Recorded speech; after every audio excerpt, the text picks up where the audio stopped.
Olá, esses são os Diálogos Luso-Atlânticos, eu sou o Rui Badaró, estou com o João Massano. Hoje, num ambiente diferente, estamos gravando na vertical, quem sabe até para o Instagram, João, quem sabe É, esses diálogos vão para o Instagram. Tudo bem contigo em Portugal? tudo bem, Rui, tudo. O tempo está a mudar aqui, vamos passar para o inverno, mas pronto, já está mais fresco. Olha, particularmente eu sou um profundo apreciador do inverno, óbvio que não gosto de passar frio, mas Claro. no inverno eu me sinto mais à vontade, com roupas e etc. Mas esse é o Rui, né? O João gosta de inverno ou prefere o verão? Eu gosto de outono, Ah, outono? gosto de Pois, outono e pois. primavera, gosto mais do meio termo. Meio termo. Ah, pô, eu também não gosto de inverno. Pois, acho que eu gosto do outono também, João. É, Meio termo, pronto. E diga-me, o que nós vamos conversar nos nossos diálogos hoje? eu hoje na sequência do que temos vindo a falar, porque de facto é uma temática que tem acontecido muitos episódios recentemente, eu gostaria de falar de uma coisa que se poderia chamar de parametrização ou normalização da vida social, porque aconteceu um episódio que foi conhecido esta semana da existência de um processo de crime que está em fase de inquérito, relativamente às audiências televisivas em Portugal, porque se soube que a Polícia Judiciária tinha ido fazer buscas a uma dessas empresas. Isto é particularmente importante porque, de facto, nós sabemos todos a influência que têm estas empresas, se não forem leais, honestas e conduzirem os resultados de uma forma verdadeira, podem manipular erradamente as audiências e a publicidade que é feita nessas televisões e podem conduzir, inclusivamente em alguns casos, a desequilíbrios financeiros que até levem ao encerramento de uma estação televisiva ou a despedir pessoas ou outras coisas desse género, porque, de facto, hoje em dia, eu, tu, toda a gente, acabamos por ir atrás de o maior sucesso da televisão, a maior audiência televisiva de sempre, é a série mais vista. Eu sou tentado só por esse título a dar uma olhadela e se gostar até vejo. Mas se não tiver o título, eu se calhar nem vou ver a série, não vou ver o espetáculo, não vou ver o concurso, não vou ver o jornal, por exemplo. Eu digo-te que há muita gente que vê, por exemplo, um jornal aqui em Portugal, é o Jornal das 8, telejornal, o principal serviço de notícias das televisões, porque vai atrás do que tem mais audiências. E se essas audiências forem falsas, se calhar as pessoas já escolhem de outra maneira e se tiverem acesso aos resultados verdadeiros, se calhar escolhem o outro em vez daquele. E isto tem muita influência porque os anunciantes vão escolher colocar a publicidade no que é mais visto porque acham que tem mais alcance. Ora, se houver uma viciação dos resultados, que eu não estou a dizer que é o que acontece neste caso, eu não sei, mas estou a referir em geral o que pode acontecer, é que eu, anunciante, vou investir no que tem mais audiências. E esse vai cada vez ficar mais forte em relação à concorrência, quase como os clubes de futebol, que compram melhores jogadores cada vez mais, à custa das receitas que vão tendo. Neste caso, naturalmente, quem tem mais receitas publicitárias, ainda para mais no mercado concorrencial, como a televisão, vai ter capacidade para contratar os melhores profissionais, os melhores apresentadores, os melhores atores, as melhores atrizes, tudo em melhor fundado numa realidade que se calhar não existe. E esta é que é a grande questão, estas empresas têm um poder muito grande e se não tiverem uma forma de, voltamos outra vez ao mesmo, de regulação dos resultados, de verificação da fiabilidade dos resultados, eu posso ter um poder enorme para provocar um desequilíbrio numa ou noutra estação televisiva. E o mesmo se passa com as notícias, é o mesmo mecanismo das fakes. Uma fake bem fabricada pode conduzir o eleitor a votar num ou noutro partido ou num ou noutro candidato a presidente de acordo com o que aparece nessas notícias. E isso é errado, porque nós estamos a ser manipulados e parametrizados de acordo com o que querem que nós façamos. É como se nos tivessem, estávamos a falar há pouco, em Portugal era um engavetamento de todos. Todos temos uma gaveta onde nos querem colocar, vamos todos pensar da mesma forma, vamos todos vestir da mesma forma, vamos todos ser iguais na forma como reagimos às situações, e quando não somos, somos marginalizados, discriminados e apelidados de malucos, que é isto que se passa. Se tu não entrares na corrente, se tu não seguires o que esperam que tu sigas, ainda que não seja errado, ainda que seja a tua opinião pessoal, tu vais ser apelidado de louco, e voltamos ao que falámos na semana passada. A tua liberdade de pensamento pode levar-te a seres obrigado a sair do país. João, permita-me uma parte. Permita-me uma parte.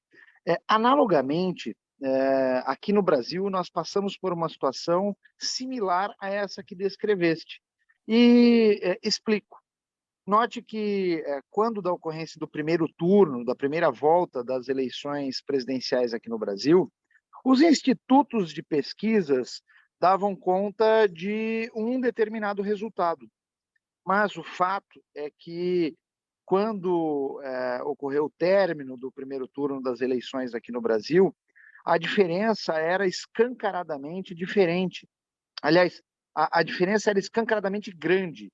Era algo que não se adequava à realidade, de modo que isso levou a uma série de medidas, de descontentamentos, não só por parte de políticos, mas também por parte da população, no sentido da necessidade de se regular esse setor, no sentido de se evitar, de criar mecanismos para que nós possamos efetivamente auferir de modo que não haja prejuízo para outrem, para uma outra determinada parte.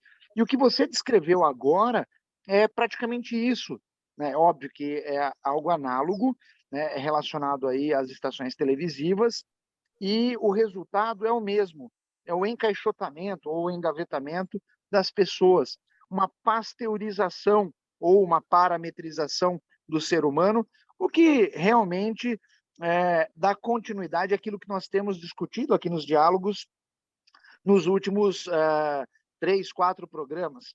E isso é bastante preocupante. Preocupante porque, ao nos encaixotar, ao pasteurizar o ser humano e conduzir cada um de nós a um mesmo pensamento, isso terá consequências danosas para o futuro da sociedade. É isso, concordas? No fundo, acabamos por ter que encontrar um equilíbrio entre o que é a liberdade de cada um, porque aqui não estamos sequer a falar de uma verdadeira liberdade. Estamos a falar da liberdade de quem decide o que os outros vão pensar, não dos que são os destinatários, porque o problema é o equilíbrio entre a liberdade e a censura, porque nós podemos estar numa parte em que alguém tem liberdade de determinar o meu pensamento, o teu pensamento, o pensamento de todos, ou podemos cair no oposto, que é, no fundo, também ser um único ser ou uma única entidade que também faz o mesmo tipo de controle, porque isto não é diferente da censura.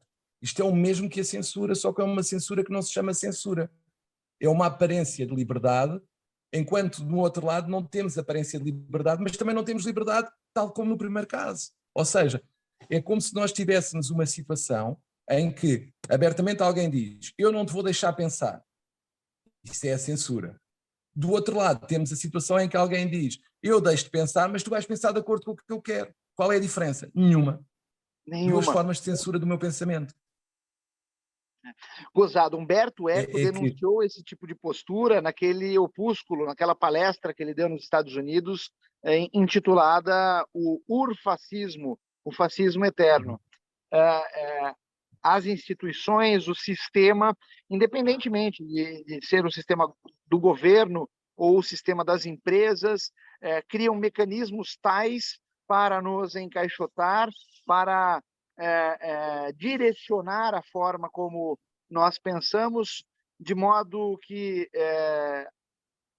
de certa maneira, achamos que temos liberdade, quando, na verdade, estamos apenas a escolher por A, B, C ou D, que eles determinam o que é. Isso me deixa bastante preocupado, é preciso buscar o equilíbrio. Eu diria que a única diferença entre as duas situações é que, num caso dão-te uma aparência de liberdade E no outro dizem-te logo, não tens liberdade. Ou seja, eu diria que o primeiro caso, se calhar, até é mais grave, porque eu penso que estou em liberdade e não estou. E no outro eu sei que não estou, logo. E, portanto, posso ter uma defesa. E no primeiro caso, não, eu não tenho qualquer defesa porque acho que estou em liberdade e que tudo o que me está a ser transmitido é verdade. E estas empresas de audiometria televisiva têm um poder enorme, porque se não forem conduzidas de forma correta, elas podem de facto influenciar-nos. Ou seja, eu diria que no caso da censura é uma coisa externa que me diz, tu não tens liberdade.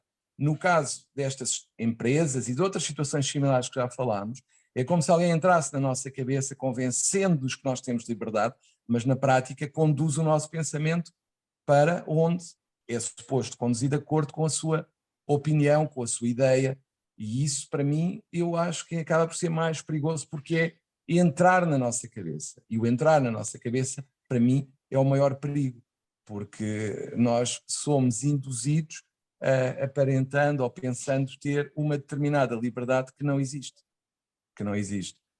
É gravíssimo, gravíssimo. Aliás, o mundo se encontra bastante estranho. Eu É, sempre tenho dito isso, mas não é eu pergunto, sem razão, de modo aleatório. O mundo está estranho. está, e eu perguntava-te, no Brasil, qual é que é a reação? Aqui em Portugal, eu penso que a única hipótese que há é a ERC, que é a entidade reguladora da comunicação, ter, de facto, uma atuação forte, sem cair na censura, obviamente, não defendo censura, nem pouco mais ou menos, mas defendo a criação de mecanismos de verificação destas situações para que elas não aconteçam. Há que criar uma regulação tal que as pessoas percebam que não podem manipular o meu, o teu pensamento, não podem manipular os dados, porque estamos a falar de vidas de pessoas. Em última análise, estamos a falar de pessoas que vão ser despedidas com base em resultados que não existem. Bah, é surreal isso. Aqui no Brasil, João, esta semana isso foi amplamente discutido. Houve uma tentativa de instauração de inquérito para apurar a conduta desses institutos de pesquisa, para então verificar eventual direcionamento, mas houve uma decisão do Supremo Tribunal Federal no sentido de evitar qualquer continuidade desse assunto neste momento. Tá? Então, esse é o estágio que nos encontramos hoje.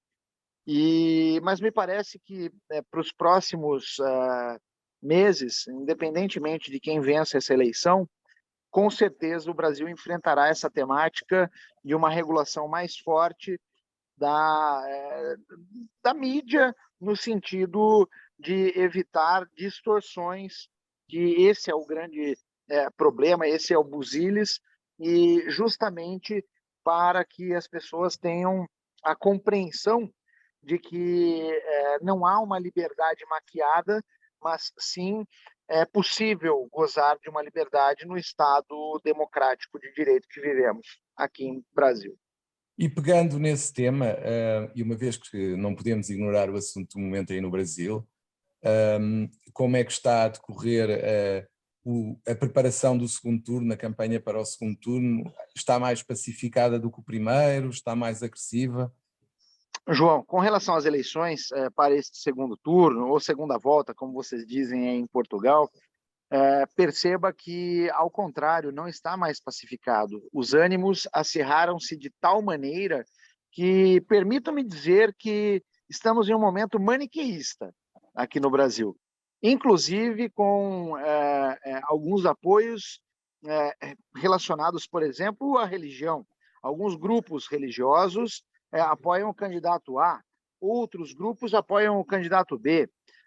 O grupo que apoia o candidato A usa da religião para influenciar seus seguidores, para apoiar o candidato A. Da mesma forma, o grupo que apoia o candidato B também faz esse uso. Isso preocupa-me bastante, porque o Brasil, em tese, é um Estado laico, assim diz a Constituição Federal. E essas posturas de determinados grupos religiosos em apoiar A ou B é uma questão de Estado, João, não é uma questão político-partidária para mim. Preocupa-me porque, se o Brasil é um Estado laico, não é possível qualquer ingerência por parte de grupos, né? Seja A, grupo B, religião A, B, C, D, E, F, enfim, sob pena de nós começarmos a empreender em pleno século XXI na América Latina, no caso na América do Sul, no Brasil, uma verdadeira cruzada. E não me parece interessante retornarmos aos idos da Idade Média. Pegando no que tu acabaste de dizer, eu concordo em absoluto que não se devem misturar os planos, que não se deve criar uma postura manicaísta e que se deveriam conduzir ideias para o país. Acho que é igual em todo lado, mas que é a tal tendência da parametrização de que falámos. Infelizmente é o que nós verificamos. O que é bom o que pensa como eu, é mau o que não pensa como eu. E é isso que nós assistimos, mais do que discussão de ideias, de programas, de medidas, é essa postura que tem vindo a acontecer e que é perigosa, como é óbvio. Aliás, João, permita-me de novo a parte. Eu convido a todos que nos acompanham aqui nos Diálogos Luso-Atlânticos que revisitem a obra de Aldous Huxley, O Admirável Mundo Novo, para compreender o exato momento que estamos a viver neste ano de 2022, independentemente do local onde viva, do país onde viva. Sim. Eu acho que sim, é importante. Assim como 1984 do Orwell, eu acho que são séries de livros, ou livros que podem ser muito importantes para a compreensão do que estamos a atravessar, porque muito antes do seu tempo e da ocorrência das situações, eles previram algo do que estamos a viver no tempo de hoje, e isso é importante, a capacidade de previsão que eles tiveram e a forma como eles conseguiram, de algum modo, prever o que nos iria acontecer e o que nos está a acontecer hoje. Exatamente isso, João. Exatamente isso. E pronto, Rui, não sei, acho que já estamos com tempo suficiente, já estamos aqui a ultrapassar o nosso tempo. Sim, esses são os Diálogos Luso-Atlânticos, pessoal. Hoje de forma diferente, na vertical, João em Portugal, no Algarve, Badaró, no interior do estado de São Paulo. Um grande abraço a todos e até os próximos Diálogos Luso-Atlânticos, no Spotify, no YouTube e agora no Instagram. Um abraço. Um abraço e até à próxima. Uma boa semana.